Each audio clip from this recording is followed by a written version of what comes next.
നമസ്കാരം. ഇന്ന് 2026 ജനുവരി 11 കൃത്യം 104 വർഷങ്ങൾക്ക് മുമ്പ് ഇതേ ദിവസം കാനഡയിലെ ടൊറോണ്ടോയിലുള്ള ഒരു ആശുപത്രി മുറിയിൽ വെറും 14 വയസ്സ് മാത്രം പ്രായമുള്ള ഒരു ബാലൻ മരണത്തോട് മല്ലിട്ട് കിടക്കുകയായിരുന്നു. ലിയോനാർഡ് തോംസൺ എന്നായിരുന്നു ആ ബാലൻ്റെ പേര്. അവനെ ഒന്ന് നോക്കൂ. ഇപ്പോൾ അവൻ്റെ ഫോട്ടോ ആണ് ഞാൻ ഇതിൽ കാണിച്ചിരിക്കുന്നത്. ഒരു ജീവനുള്ള അസ്ഥിക്കൂടം പോലെ. വെറും 14 വയസ്സാണെങ്കിലും അവൻ്റെ ശരീരം ഒരു 5 വയസ്സുകാരൻ്റെ വളർച്ച മാത്രമേ ഉണ്ടായിരുന്നുള്ളൂ. അവൻ്റെ ശരീരത്തിന് പ്രായം 14 ഉണ്ടായിരുന്നു, അപ്പോഴും കൊച്ചുകുട്ടിയാ. എന്നിരുന്നാലും വെറും 5 വയസ്സുകാരൻ്റെ ശരീര ആകൃതിയും വലിപ്പവും മാത്രമേ അവൻ്റെ ശരീരത്തിനുണ്ടായിരുന്നുള്ളൂ. അതായത് 14 വയസ്സിൽ വെറും 30 കിലോ മാത്രമായിരുന്നു അവൻ്റെ ഭാരം.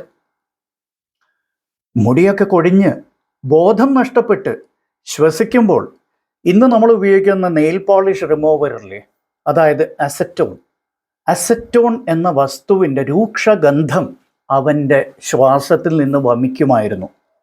അതായത് ഇന്ന് നമുക്കറിയാം ആ ഗന്ധത്തിൻ്റെ കാരണം എന്താണെന്ന്. ഡയബറ്റിക് കീറ്റോ അസിഡോസിസ് എന്ന് പറയുന്ന ഒരു മെഡിക്കൽ എമർജൻസിയാണ് അതിന് കാരണം. അതായത് ഈ ഡയബറ്റിക് കീറ്റോ അസിഡോസിസ് ഉടനെ ചികിത്സിച്ചില്ലെങ്കിൽ ഏതാനും ദിവസങ്ങൾക്കുള്ളിൽ, അതായത് 1-2 ദിവസത്തിനുള്ളിൽ മരണം വരെ സംഭവിക്കാവുന്ന ഒരു എമർജൻസിയാണ് ഈ ഡയബറ്റിക് കീറ്റോ അസിഡോസിസ്. അപ്പോൾ 104 വർഷം മുമ്പ് ഇതേ ദിവസം, ഏതാണ്ട് ഇതേ സമയത്ത് ഈ ഒരു അവസ്ഥയിലൂടെ, അതായത് മരണത്തോട് മല്ലിട്ട് കിടക്കുകയായിരുന്നു ഈ 14 വയസ്സായ ബാലൻ. മരണം അവൻ്റെ വാതിക്കൽ വന്ന് ബെല്ലടിച്ച് നിൽക്കുന്ന സമയം എന്ന് വേണമെങ്കിൽ നമുക്കിന്ന് വളരെ നാടകീയമായിട്ട് അതിനെ പറയാം. അവൻ്റെ അന്ത്യം അടുത്തെന്നറിഞ്ഞ് അവൻ്റെ മാതാപിതാക്കൾ അവൻ്റെ സംസ്കാര ചടങ്ങുകൾക്കായി വരെ തയ്യാറെടുക്കാൻ തുടങ്ങിയിരുന്നു. അതായത് പൊന്നോമന പുത്രൻ ഏത് നിമിഷവും മരണപ്പെടും എന്നവർക്കറിയാമായിരുന്നു. ആൻഡ് അവരതിൻ്റെ മരണാനന്തര പ്രക്രിയകൾക്ക് വേണ്ടി തുടക്കം കുറിച്ചിരിക്കുകയായിരുന്നു. അവനെന്തായിരുന്നു അസുഖം? ഞാൻ പറഞ്ഞു, ഡയബറ്റിക് കീറ്റോസിഡോസിസ്. പക്ഷേ ടൈപ്പ് 1 ഡയബറ്റിസ് ആയിരുന്നു എന്ന് നിങ്ങൾക്ക് എല്ലാവർക്കും അറിയാം. ഈ ചാനൽ സ്ഥിരമായിട്ട് കാണുന്ന നിങ്ങൾക്ക് എല്ലാവർക്കും അറിയാം. അതായത് ലിയോനാർഡ് തോംസൺ എന്ന ഈ 14 വയസ്സുകാരനെ ബാധിച്ചത് ക്യാൻസറോ അണുബാധയോ ഒന്നും തന്നെ ആയിരുന്നില്ല. അന്ന് അണുബാധകൾ വളരെ വ്യാപകമായിരുന്നു. എന്നിരുന്നാലും ഈ ബാലനെ ബാധിച്ചത് ടൈപ്പ് 1 ഡയബറ്റിസും അതിൻ്റേതായ ഒരു സങ്കീർണതയായ ഡയബറ്റിക് കീറ്റോസിഡോസിസ് ആയിരുന്നു. 1922 പ്രമേഹം എന്ന് വെച്ചാൽ അതൊരു മരണ വാറന്റ് തന്നെയായിരുന്നു. അതിന് ചികിത്സകളൊന്നും തന്നെ ലഭ്യമായിരുന്നില്ല. ശാസ്ത്രീയ ചികിത്സകളൊന്നും തന്നെ, നാട്ടു ചികിത്സകൾ മാത്രമായിരുന്നു ലഭ്യം. അന്ന് മരുന്നുകളൊന്നും തന്നെ ഇല്ല. ആകെയുള്ള ചികിത്സ ഞാൻ പറഞ്ഞ പോലെ കുറച്ച് നാട്ടു ചികിത്സയും പിന്നെ അല്ലൻ ഡയറ്റ് എന്ന് പറയുന്ന ഇന്ന് വളരെ പ്രാകൃതമായി നമുക്ക് തോന്നിയേക്കാവുന്ന ഒരു പ്രത്യേക തരത്തിലുള്ള ഭക്ഷണ ക്രമീകരണമായിരുന്നു. അപ്പോൾ കുട്ടിക്ക് ദിവസേന വെറും 400 കലോറി ഭക്ഷണം മാത്രം നൽകുക. അത് വളർന്നു വരുന്ന പ്രായമാണ്, മറക്കരുത്, 14 വയസ്സെന്ന് പറയുമ്പോൾ. അതിൽ അവന് ഇന്ന് ഇൻ്റർമീഡിയൻറ്റ് ഫാസ്റ്റിംഗ് ഒന്നും അല്ല കേട്ടോ. ഇന്ന് നമ്മൾ ഇൻ്റർമീഡിയൻറ്റ് ഫാസ്റ്റിംഗ്, കീറ്റോ ഡയറ്റ്, ഈ ഡയറ്റ്, ആ ഡയറ്റ് എന്നൊക്കെ പറയുന്നത്. അന്ന് ബിരിയാണി പോയിട്ട് ഒരു കഷ്ണം അപ്പം പോലും കഴിക്കാൻ അനുവദിക്കുമായിരുന്നില്ല. ഈ അല്ലൻ ഡയറ്റിൻ്റെ രീതി അതായിരുന്നു. കൊടും പട്ടിണി, ഒരു വിരോധാഭാസമായിരുന്നു. അതായത് വിശന്ന് ചാവാതിരിക്കാൻ വേണ്ടി പട്ടിണി കിടക്കുക എന്ന് പറയുന്ന പോലെയാണ് എനിക്കത് തോന്നുന്നത്. അതായിരുന്നു അന്നത്തെ ലോജിക്ക് ഡോക്ടർമാരുടെ. അപ്പോൾ ഈ ലിയോനാർഡിൻ്റെ അവസ്ഥയും അതുതന്നെ ആയിരുന്നു. പട്ടിണി കിടന്ന് ചാവാതിരിക്കാൻ വേണ്ടിയിട്ട് പട്ടിണി കിടക്കുക. അപ്പോൾ ഇതേ സമയം ടൊറോണ്ടോ സർവകലാശാലയിൽ, അതേ നഗരത്തിൽ മറ്റൊരു അറ്റത്ത്, ആ നഗരത്തിൻ്റെ വേറൊരു ഭാഗത്ത് ടൊറോണ്ടോ സർവകലാശാലയിൽ തന്നെ ഡോക്ടർ ഫ്രെഡറിക് ബാൻറ്റിംഗ് എന്ന് പറയുന്ന ഒരു ഡോക്ടറും അദ്ദേഹത്തിൻ്റെ വിദ്യാർത്ഥിയായ ചാൾസ് ബെസ്റ്റ് എന്ന് പറയുന്ന ഒരു ഡോക്ടറും, ഒരു യുവ ഡോക്ടറും, അവർ പരീക്ഷണത്തിലായിരുന്നു. അപ്പോൾ അവർ രാവും പകലും പരീക്ഷിച്ചു കൊണ്ടിരിക്കുക. എന്തായിരുന്നു അവർ പരീക്ഷിച്ചു കൊണ്ടിരിക്കുന്നത്? അതിനു മുമ്പ് ഇവരുടെ ടീമിനെ കുറിച്ചൊന്നും പറയാതെ വയ്യ. ഇവരൊരു പ്രത്യേക തരത്തിലുള്ള ടീമായിരുന്നു. ഒരാൾക്ക് മുൻകോപം കൂടുതലായിരുന്നു, ആർക്ക്? സീനിയറിന്, സ്വാഭാവികമായിട്ട് അല്ലേ, ഡോക്ടർ ബാൻറ്റിങ്ങിന്. എന്നാൽ ബെസ്റ്റ് ഒരു ഈസി ഗോയിങ്, ഒന്നും അറിയാത്തൊരു പാവം മെഡിക്കൽ സ്റ്റുഡൻറ്റുമായിരുന്നു. അപ്പോൾ ഒരു പ്രത്യേക കൂട്ടായ്മയായിരുന്നു ഇവരുടെ. ഇവർക്ക് പരീക്ഷണം നടത്താൻ കിട്ടിയതോ ഒരു വൃത്തികെട്ട ലാബും കുറേ പട്ടികളും. പട്ടികളായിരുന്നു അന്നത്തെ പരീക്ഷണ ജീവികൾ. എക്സ്പെരിമെൻ്റൽ ആനിമൽസ് അന്ന് പട്ടികളും പിന്നെ പശുക്കളും പന്നികളും അതൊക്കെ ആയിരുന്നു. അപ്പോൾ വേനൽക്കാലത്ത് അവിടെ കൊടും ചൂടായിരുന്നു. അപ്പോൾ നമ്മൾ സംസാരിക്കുന്ന ജനുവരി ആണെങ്കിലും പരീക്ഷണം അതിന് മുമ്പേ തുടങ്ങിയതായിരുന്നു. അപ്പോൾ അവിടുത്തെ വേനൽക്കാലത്ത് അന്ന് എയർ കണ്ടീഷണേഴ്സ് ഒന്നും ഇല്ലല്ലോ. അന്നത്തെ വേനൽക്കാലത്തെ കടുത്ത ചൂടിൽ വിയർത്ത് കുളിച്ച് ഈ പട്ടികളുടെ പാൻക്രിയാസ്, ആഗ്നേയ ഗ്രന്ഥികൾ, അതിൽ നിന്ന് അടിച്ചെടുക്കുന്ന ഇവരെ അന്ന് കണ്ടിരുന്നുവെങ്കിൽ ആരും പറയുമായിരുന്നില്ല ഇവർ ശാസ്ത്രത്തെ മൊത്തത്തിൽ മാറ്റി മറിക്കാൻ പുറപ്പെട്ട ശാസ്ത്രജ്ഞരാണെന്ന് ആരും പറയുമായിരുന്നില്ല. ഇവരെന്ത് ചെയ്തു എന്ന് വെച്ചാൽ നായ്ക്കളിൽ നിന്ന്, ഈ നായ്ക്കളുടെ പാൻക്രിയാസ് ഉണ്ടല്ലോ, ആ ഗ്രന്ഥികളിൽ നിന്ന് ഒരു വസ്തു അങ്ങോട്ട് ഊറ്റിയെടുത്തു. എന്നിട്ട് ഈ വസ്തു നായ്ക്കളിൽ തന്നെ, ഈ പട്ടികളിൽ തന്നെ അവർ പരീക്ഷിച്ചു. അപ്പോൾ നായ്ക്കളിലുള്ള പരീക്ഷണം വിജയിച്ചു. എന്നാൽ മനുഷ്യരിൽ പരീക്ഷിക്കാൻ വേണ്ടി വലിയ അളവിൽ ഇത് ആവശ്യമായിരുന്നു. അപ്പോൾ അവരുടെ കയ്യിൽ അതുണ്ടായിരുന്നില്ല. അവരെന്ത് ചെയ്തെന്നറിയാവോ? ശ്രദ്ധിച്ചോളൂ. അവിടെ അടുത്തുള്ള കശാപ്പ് ശാലകളിലൊക്കെ കയറി ഇറങ്ങി പിച്ചപാത്രമായിട്ട്. ഈ കശാപ്പ് ശാലകളിൽ നിന്ന് അവിടെ കശാപ്പ് ചെയ്തുകൊണ്ടിരിക്കുന്ന പശുക്കളുടെയും പന്നികളുടെയും ഒക്കെ പാൻക്രിയാസ് അവരവിടെ നിന്ന് ചോദിച്ച് വാങ്ങിക്കുമായിരുന്നു. എന്നിട്ട് ഈ പാൻക്രിയാസിൽ നിന്ന് ഇവരൊരു ദ്രാവകം വേർതിരിച്ചെടുത്തു. എന്താണ് ആ ദ്രാവകത്തിന് അവർ പേരിട്ടത്? ഐലെക്റ്റിൻ. ISLETIN. ഐലെക്റ്റിൻ.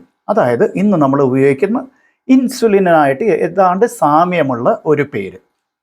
എന്നിട്ട് ഞാൻ നേരത്തെ പറഞ്ഞ പോലെ ഇതേ ദിവസം 1922 ജനുവരി 11 ലിയോണാർഡിൻ്റെ അച്ഛൻ ഈ പരീക്ഷണത്തിന് സമ്മതം മൂളിയ അവസ്ഥയിൽ ഇവരെന്ത് ചെയ്തു എന്ന് വെച്ചാൽ, സിനിമയിലെ ഹീറോ എൻട്രി പോലെ ഡോക്ടർ ബാൻറ്റിങ് ആ ദ്രാവകം ലിയോനാർഡ് തോംസൺ എന്ന ആ 14 വയസ്സുകാരനായ ബാലൻ്റെ ശരീരത്തിലേക്ക് ഇഞ്ചക്ട് ചെയ്തു.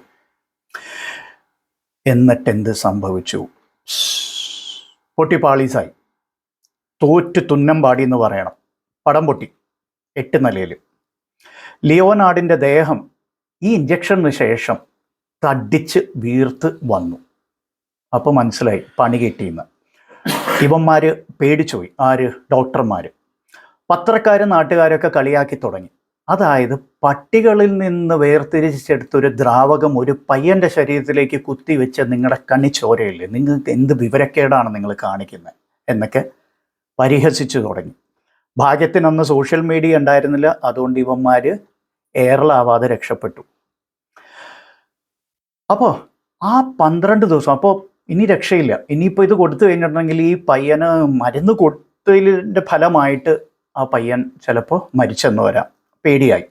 അപ്പോഴാണ് മറ്റൊരു ഹീറോ, ഒരു പാരലൽ ഹീറോ എൻട്രി ആയിട്ട് വരുന്നത്. ആരാണ്? അപ്പോൾ ആദ്യം ഡോക്ടർ ബാൻറ്റിങ്, പിന്നെ ബെസ്റ്റ്, മൂന്നാമത്തെ ഒരാൾ വരുന്നു. ഈ മൂന്നാമൻ ആരാണെന്ന് വെച്ചാൽ ജെയിംസ് കോളിപ്പ്. ജെയിംസ് കോളിപ്പ് എന്ന ശാസ്ത്രജ്ഞൻ. അദ്ദേഹം തോറ്റു കൊടുക്കാൻ തയ്യാറായിരുന്നില്ല. അദ്ദേഹം എന്ത് ചെയ്തതെന്ന് വെച്ചാൽ രാവും പകലും പരിശ്രമിച്ച് 12 ദിവസത്തിന് ശേഷം ആദ്യം കൊടുത്തിരുന്ന ആ ദ്രാവകമില്ലേ, ആ ദ്രാവകം അദ്ദേഹം ശുദ്ധീകരിച്ചെടുത്തു.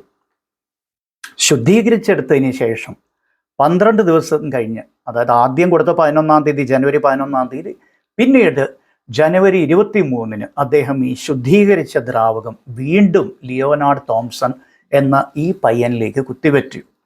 ആ നിമിഷം ഒരു അത്ഭുതമായിരുന്നു. ഒരു പുനർജന്മം സംഭവിച്ചപ്പോൾ, ഒരു പുനർജന്മം നടന്ന പോലെ ആ 2ാമത്തെ ഇഞ്ചക്ഷൻ കഴിഞ്ഞപ്പോഴേക്കും ലിയോനാർഡ് കണ്ണു തുറന്നപ്പോൾ അവൻ്റെ അച്ഛൻ അവനോട് ചോദിച്ചു, നിനക്കെന്നെ മനസ്സിലാവുന്നുണ്ടോ മോനെ? അപ്പോൾ ലിയോനാർഡ് പറഞ്ഞ മറുപടി വളരെ രസകരമാണ്. എനിക്ക് നല്ല പോലെ വിശക്കുന്നുണ്ട് എന്നാണ് ലിയോനാർഡ് പറഞ്ഞത്. ഒന്ന് ചിന്തിച്ചു നോക്കൂ. മരണാസന്നനായി, അടുത്ത നിമിഷം, ഏത് നിമിഷവും മരണം സംഭവിക്കുമെന്ന് സ്വന്തം അച്ഛനമ്മമാർ ചിന്തിച്ച് ശേഷക്രിയകൾ വരെ തീരുമാനിച്ച് വെച്ച അവസ്ഥയിൽ ആ മകൻ കണ്ണു തുറന്ന് അച്ഛനോട് പറയുക, ഏത് കൊച്ചുകുട്ടി പറയുന്ന പോലെ, അപ്പാ എനിക്ക് വിശക്കുന്നു. വളരെ നാടകീയമായ ഒരു മുഹൂർത്തമായിരുന്നു അത്, അല്ലേ? മരണം അവനെ വിട്ടുപോയി എന്നപ്പോൾ ആ അച്ഛനും അമ്മയ്ക്കും മനസ്സിലായി.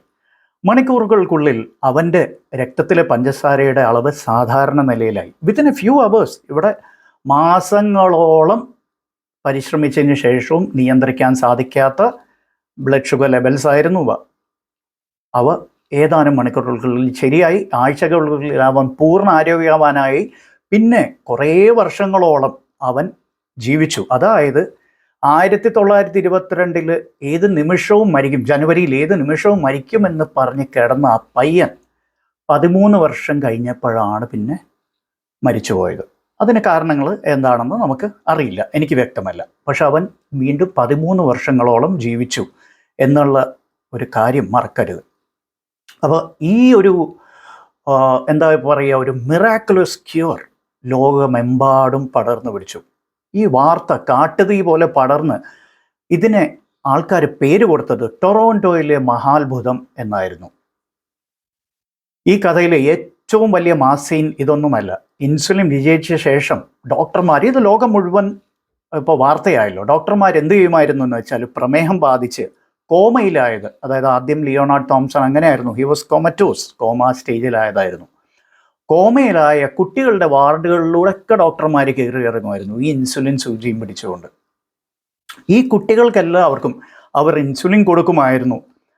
അടുത്ത ഒരു കുട്ടിക്ക് ഇൻസുലിൻ കൊടുത്തിട്ട് അടുത്ത ബെഡിലേക്ക് പോകുമ്പോഴേക്കും ആദ്യം ഇൻസുലിൻ കൊടുത്ത കുഞ്ഞ് കണ്ണുകളൊക്കെ തുറന്ന് ബ്രൈറ്റായിട്ട് ഇരിക്കുമായിരുന്നു. അത്രയും നല്ല ഒരു ഫലമാണ് ഇൻസുലിനിലൂടെ കിട്ടിയത്. ഇന്നും നമുക്ക് അതേ തരത്തിലുള്ള ഫലമാണ് ഇൻസുലിനിൽ കിട്ടുന്നത്.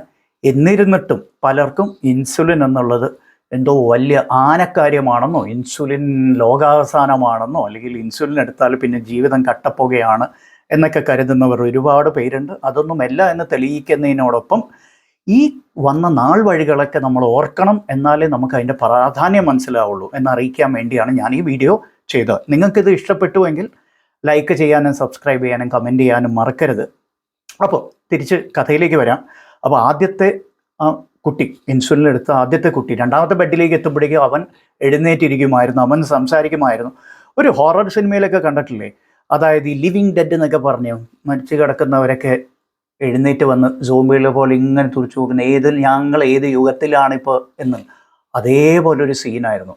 നിങ്ങൾക്ക് ഈ ഫോട്ടോസ് ഉണ്ടല്ലോ, ഇപ്പം ഞാൻ ഈ ലിയോണാർഡ് തോംസൻ്റെ ഫോട്ടോസ് നിങ്ങൾക്ക് കാണിച്ചിട്ടുണ്ടല്ലോ. അപ്പോൾ ഇൻസുലിൻ എടുക്കുന്നതിന് മുമ്പും ഇൻസുലിൻ എടുത്തതിന് ശേഷവും ഉണ്ടായ ആ വൻ മാറ്റം നിങ്ങൾക്ക് അതിൽ നിന്ന് വ്യക്തമാവും. ഇതേപോലത്തെ മാറ്റമായിരുന്നു മറ്റുള്ള കുട്ടികളിലും ഉണ്ടായത്. അപ്പം അന്ന് മുതൽ പ്രമേഹമെന്നാൽ ഇനി മരണം എന്നല്ല അർത്ഥം എന്ന് ലോകത്തിന് മനസ്സിലായി. പ്രമേഹം, ഡയബറ്റിസ് ഈക്വൽസ് ടു ഡെത്ത് എന്നാണ് അതുവരെ വിശ്വസിച്ചിരുന്നത്, ഭയപ്പെട്ടുകൊണ്ടിരുന്നത്. പക്ഷെ അതിനുശേഷം അങ്ങനെയല്ല. പ്രമേഹം നല്ല രീതിയിൽ വളരെ ഫലപ്രദമായി ചികിത്സിക്കാവുന്നതേ ഉള്ളൂ. അതിന് ഇൻസുലിൻ ഉപയോഗിക്കേണ്ട ഘട്ടങ്ങളിൽ തീർച്ചയായിട്ടും ഇൻസുലിൻ കൃത്യമായി ഉപയോഗിക്കുക തന്നെ ചെയ്യണം എന്ന് ലോകം മനസ്സിലാക്കി, ശാസ്ത്രം മനസ്സിലാക്കി. അപ്പോൾ ആ ദ്രാവകത്തിനാണ് ഇന്ന് നമ്മൾ ഇൻസുലിൻ, അതായത് ഐലെറ്റിൻ എന്ന് 104 വർഷം മുമ്പ് അവർ നാമകരണം ചെയ്ത അതേ പദാർത്ഥത്തിന് നമ്മൾ ഇൻസുലിൻ എന്ന് പറയുന്നു. അപ്പോൾ ലിയോണാർഡ് തോംസൺ എന്ന ബാലന് അന്ന് ലഭിച്ച ഒരൊറ്റ ഇഞ്ചക്ഷൻ ഉണ്ടല്ലോ, അത് മനുഷ്യരാശിക്ക് മാറാവ്യാധികൾക്കെതിരെ പോരാടാൻ കിട്ടിയ ഏറ്റവും വലിയൊരു ആത്മവിശ്വാസമായിരുന്നു അത്. ഇന്നും ലോകത്ത് എമ്പാടും ദശലക്ഷക്കണക്കിന് ആളുകളാണ് ഇൻസുലിൻ വഴി ജീവിതം തിരിച്ചു പിടിക്കുന്നത്. അതിനാൽ ആദ്യം മുതൽക്ക് ഞാൻ പറയുന്നത് തന്നെ, അതായത് ഇൻസുലിൻ എടുക്കാൻ ഒട്ടും തന്നെ ഭയക്കണ്ട. അത് കൃത്യമായി നമ്മൾ തിരിച്ചറിയണം. മാത്രമല്ല ഇന്ന് ഒരുപാട് തരത്തിലുള്ള ഇൻസുലിൻസ് ലഭ്യമാണ്. ഏത് വ്യക്തിക്ക് ഏത് ഇൻസുലിൻ എന്ന് തിരിച്ചറിയേണ്ടത് വളരെ അത്യാവശ്യമാണ്. ഏത് ഇൻസുലിൻ ഏത് സമയത്ത്, ഇപ്പോൾ short rapid acting insulins, intermediate acting insulins, long acting, ultra long acting insulins വരെ ഇന്ന് ലഭ്യമാണ്. എല്ലാ ഇൻസുലിൻസും എല്ലാവർക്കും ഗുണകരമാണ് എന്നാൽ അല്ല ഫലപ്രദമാണ് എന്നൊന്നല്ല ഇവിടെ പറഞ്ഞു വരുന്നത്. അത് തിരിച്ചറിയാനുള്ള വിവേകം നമ്മൾ കാണുക, അതിന് തിരിച്ചറിയാനുള്ള സമയമെടുക്കും.